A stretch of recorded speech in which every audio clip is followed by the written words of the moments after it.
like to call to order the meeting of the Northeast Ohio Regional Sewer District Board of Trustees meetings as of January 20th, 2022. Please have roll call. Ms. Dumas? Here. Mr. Joyce? Here. Mel Lai? Here. President Brown? Mr. Sulik? Here. Mayor DeGator President, Mayor Bocci. Present. Got quorum. Okay. We have, first thing on the agenda is the approval of the minutes of the January 6th meeting. So moved. Moved by Mayor Bocci. Second. Seconded by Ms. Dumas. Any objections? If not, the minutes stand as approved. Okay. Do we have anybody for the public session who would like to address the board? We do not, Mr. Sulik. Okay, then we will have the Chief Executive Officer's report. Thank you, Mr. Sulik, and members of the board. Good afternoon. Beginning with the ongoing COVID-19 pandemic, we have 5 active cases among district employees. So this brings us to a total of 203 confirmed positive cases since the beginning of the pandemic, with 198 folks recovered and returned to work. We also have 4 employees with COVID-like symptoms awaiting their test results and 1 employee remaining at home because a member of their household has tested positive. So we continue to monitor the numbers as we have throughout the pandemic, and I am pleased to see these numbers continue to decline from where they were, obviously, at our last meeting. I'm also pleased to report that was an awkward transition from COVID to anything else, but I'm also pleased to report that Scott Broski, our Superintendent of Environmental Services, was recently elected Chair of the Cuyahoga County Local Emergency Planning Committee.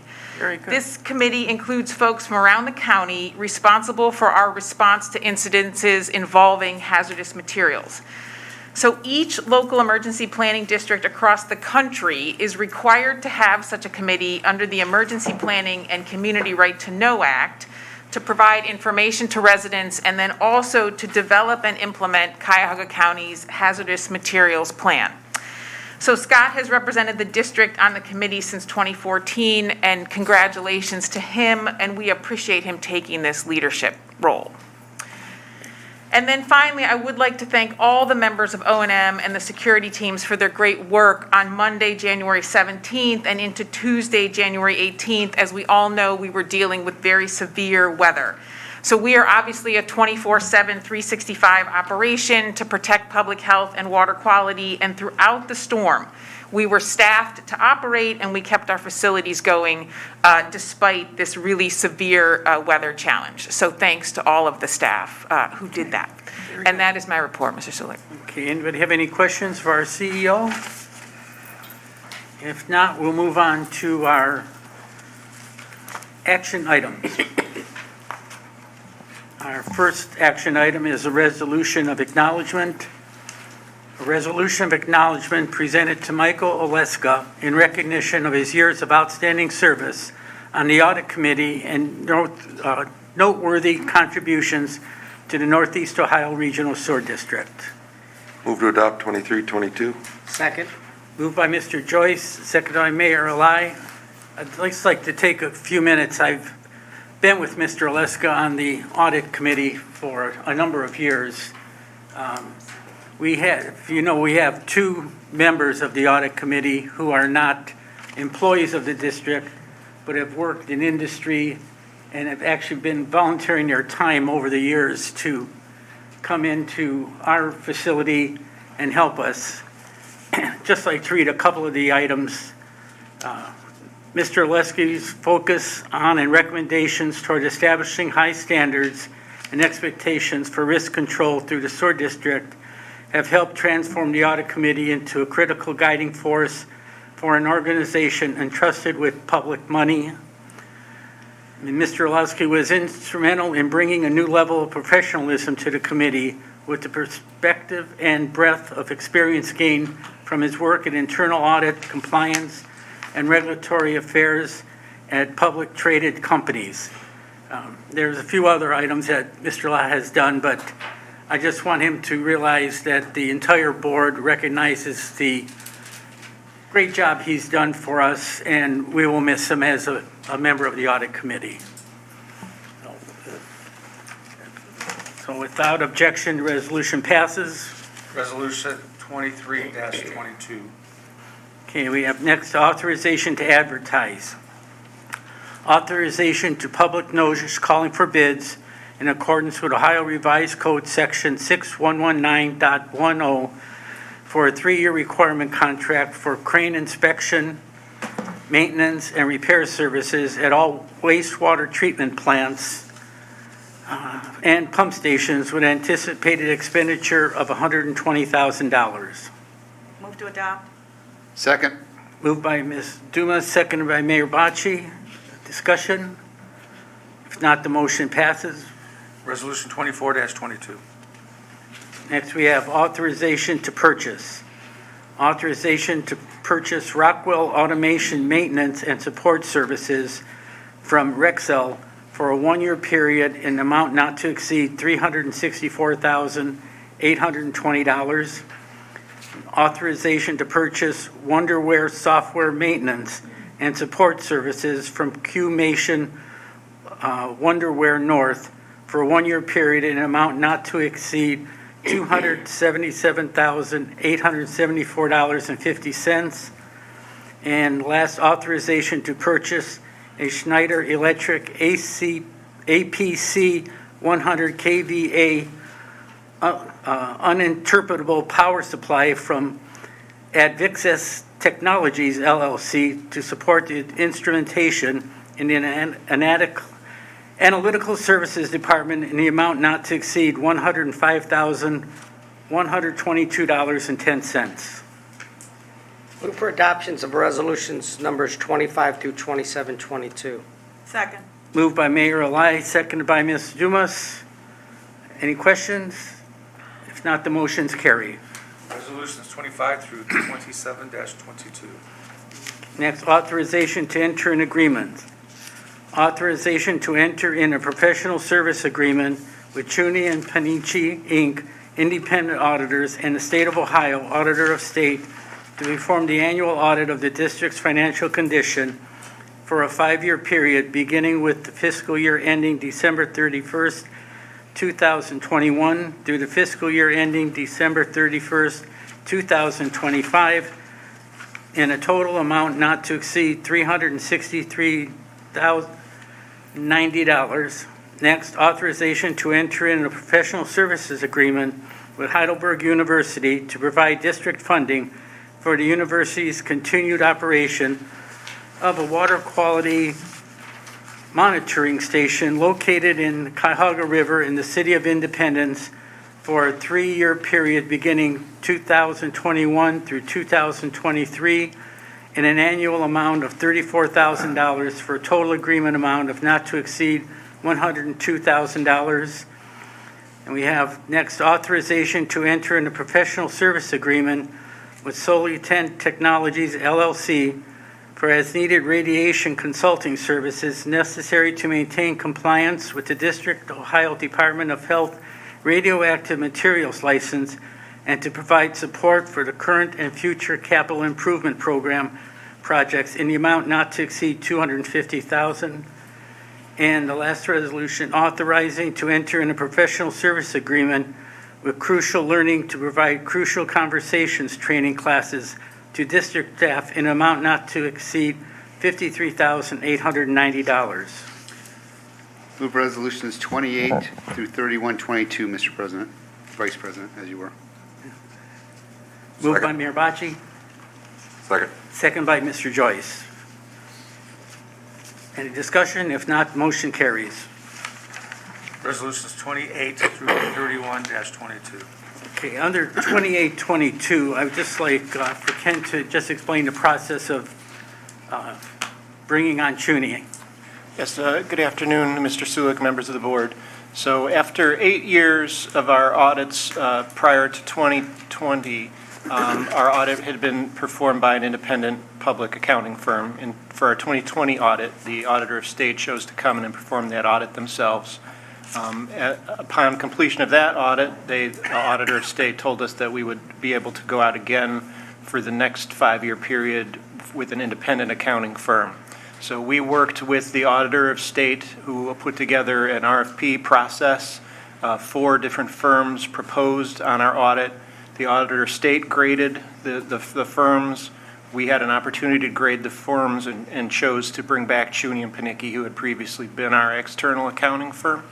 And that selection was approved by the auditor state in Columbus. So Chuni and Panicki will come back for a 5-year term. We'll have the option at the end of the 5 years to exercise a 5-year option to make it a total of a 10-year agreement.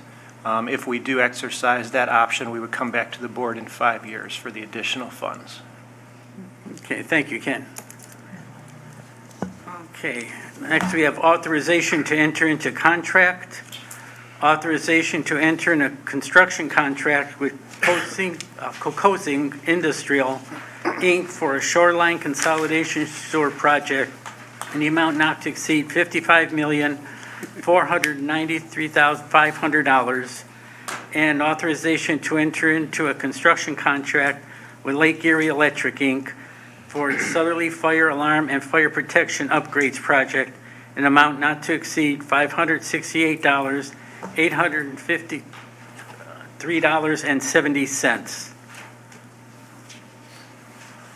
Move to adopt 32 and 33-22.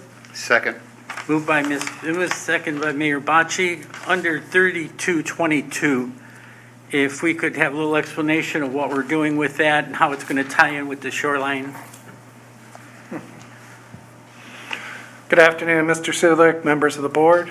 So the shoreline consolidation sewer is part of control measure number 7 of the consent order, and it is the sister project to the shoreline storage tunnel that we started construction last summer. This project consists of about 5,100 feet of 72-inch micro tunnel that starts at East 40th Street and terminates at shoreline storage tunnel shaft number 3 at East 55th Street. Also included in this project are about 8 regulator mods along the way. So Cocosing was the low bidder. We had 3 bids on this project. Can I get the next slide, please? Yes, so a couple things about this bid. So we received 3 bids, with the low bid being about 7% over the engineer's estimate of $51.5 million. So during the bid phase on this job, we did get a number of questions from prospective bidders. A couple of those centered around the connections to the easterly interceptor, so that we knew that there was an element of risk in this project. And then later on, there were some concerns raised on the CIPP lining materials and supply chain issues associated with that. So we believe that was why these prices were a little bit higher than we have seen typically in the past. Cocosing's bid is a little low on the BOP commitment on the SBE side, just slightly on the WBE, MBE side. But we will be working with them throughout the project to bolster those numbers. Also, in Cocosing's bid, they did name one BOP subcontractor whose certification had expired, and we'll be looking to them to get that certification either renewed or find a similar subcontractor to perform that work. Okay, thank you. Any questions on the project? If not, the motions are approved. Resolutions 32 and 33-22. Authorization of contract modification. Authorizing final adjusting change order for contract number 20007514 with Tuscan Inc. for the Pepper Loose Creek stabilization near Lander Road project by decreasing the contract amount by $86,232.81, thereby bringing the total contract amount to $506,802.09, and authorizing final adjusting change order for contract number 21001756 with North Star Contracting, Inc. for the Easterly Tunnel System Improvements Project by reducing the contract amount by $55,616.62, thereby bringing the total contract amount to $466,369.61. Move for adoptions of resolutions 34 and 3522. Moved by Mayor Eli, Second. second by Mr. Joyce. Without objection, the motion's carry. Resolutions 34 and 35-22. Okay, we have now property-related transactions, and I know why Darnell didn't come today.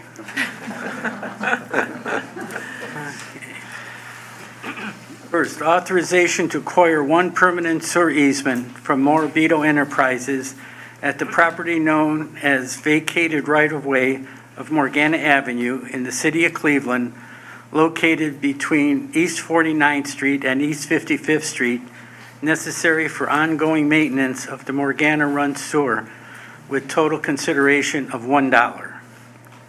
Next, authorization to acquire one permanent stormwater easement at the property known as permanent parcel number 392-35002, located on Westwood Road in the city of Strongsville, owned by Maya B. Properties, LLC, necessary for the construction and maintenance of the Blodgett Creek Bank Stabilization Project, with total consideration of $1. Next, authorization to acquire one permanent stormwater easement at the property known as personal PPN 392-35060, located at 13791 Bridgedoon Way in the city of Strongsville, owned by Stephen Wrights, necessary for the construction and maintenance of the Blodgett Creek Bank Stabilization Project, with total consideration of $1.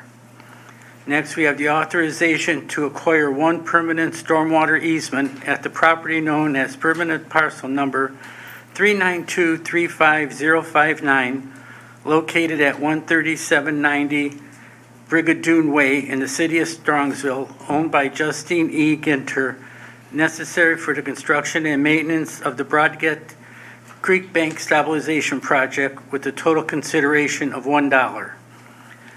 Next, authorization to acquire one permanent sewer easement at the property known as permanent parcel number 00908-005, located at 4010 Jennings Road in the city of Cleveland, owned by Timothy E. Hyatt Jr., necessary for the construction and maintenance of the Pearl Road and Jennings Road Storage Tank Project, with total consideration of $560.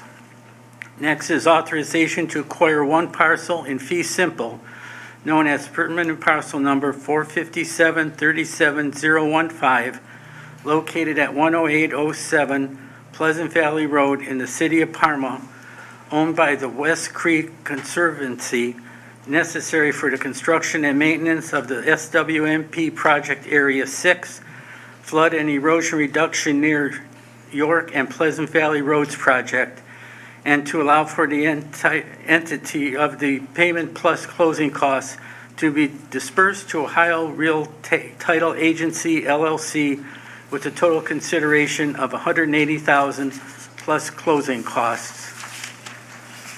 And then we have authorization to acquire one permanent stormwater easement and one temporary easement at the property known as permanent parcel number 771-12003, located at 4755 Derbyshire Drive in the village of North Randall, owned by Ernest E. Williams and Cheyenne Williams, necessary for the construction and maintenance of the Bear Creek Culvert Improvements Project, for a total consideration of $1,800.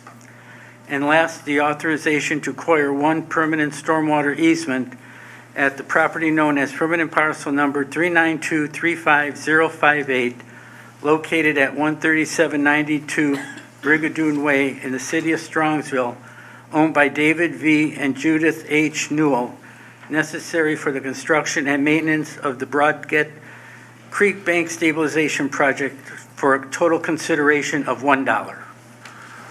Move to adopt 36 through 43-22. Moved by Mr. Joyce, Second. seconded by Mayor Eli.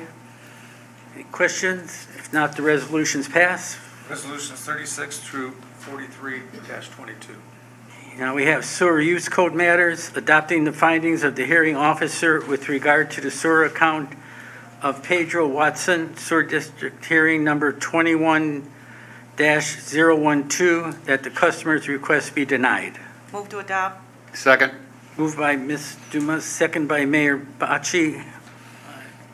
Without any objection, the resolution passes. Resolution 44-22. And lastly, we have the appointing Mayor Samuel J. Alai to the Board of Trustees Finance Committee, joining continuing members Darnell Brown and Terrence Joyce, and naming Mayor Alai as the committee chairman. Make that motion. I second. Moved by Mayor Botch, second by Ms. Dumas.